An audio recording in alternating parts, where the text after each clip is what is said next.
Some places are abandoned for a reason, not because of time, not because of decay, but because something inside refuses to die.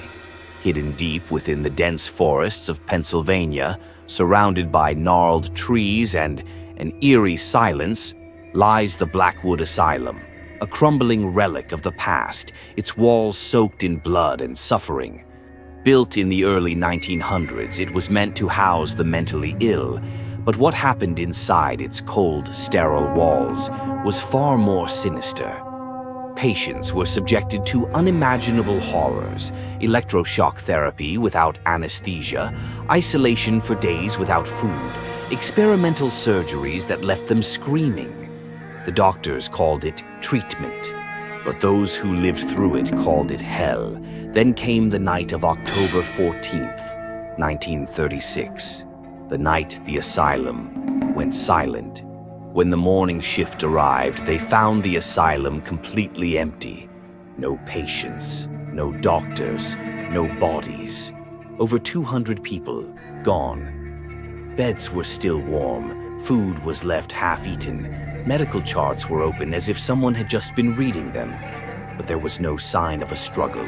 It was as if every soul inside had simply vanished into thin air. The asylum was shut down, sealed, abandoned. But it was never truly empty. For decades, Blackwood Asylum became a thing of legend. Locals whispered of strange lights glowing from the windows at night. Distant screams echoed through the empty halls. Those who ventured too close claimed they could feel something watching them, something hungry.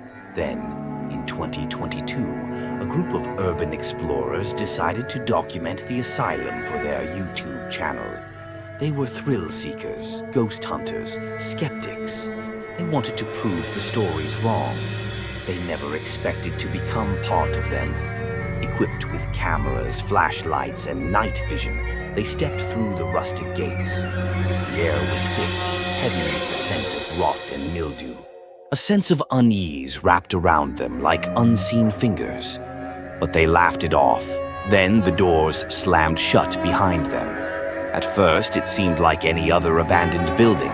Peeling paint, overturned hospital beds, shattered glass crunching beneath their feet.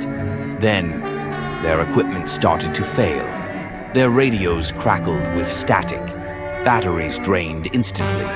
The temperature dropped and their breath turned to mist in the air. Then came the whispers, soft, almost childlike, murmuring from the darkness. A female voice, calling a name none of them recognized. One of the explorers, Jason, turned a corner and froze. A shadow stood at the end of the hallway. Not a trick of the light, not a person. A figure with hollow black eyes, watching, waiting. Then, it moved.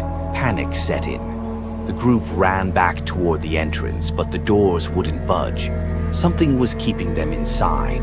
Their cameras flickered, catching glimpses of distorted faces peering from broken windows, skeletal hands pressing against the walls.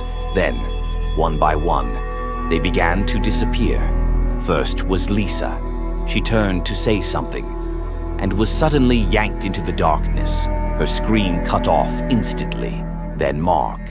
He ran ahead, but the floor beneath him collapsed, or at least that's what the others thought.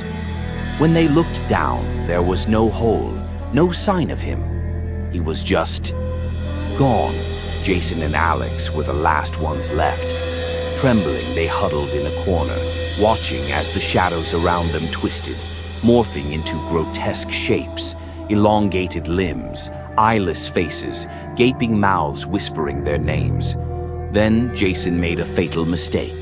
He looked one of them in the eyes. The camera captured his last breath. His body convulsed, his eyes rolled back, and his mouth twisted in an expression of pure terror. And then, he was gone. Alex, the last survivor, dropped the camera and ran. He didn't care where, he just ran. Somehow he found himself outside. He was found hours later, wandering the road in a daze, his clothes torn, his arms covered in deep, jagged scratches. He wouldn't speak. He wouldn't eat. And when he finally did open his mouth, All he could whisper was, "They let me go, but they're not done."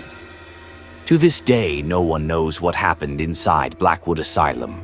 The missing explorers were never found. Their footage, however, was recovered, and what it shows, figures moving in the darkness, disembodied hands reaching from the walls, the sound of flesh being torn, and in the final moments, a whisper, a voice, "Come back." The asylum still stands, empty, silent.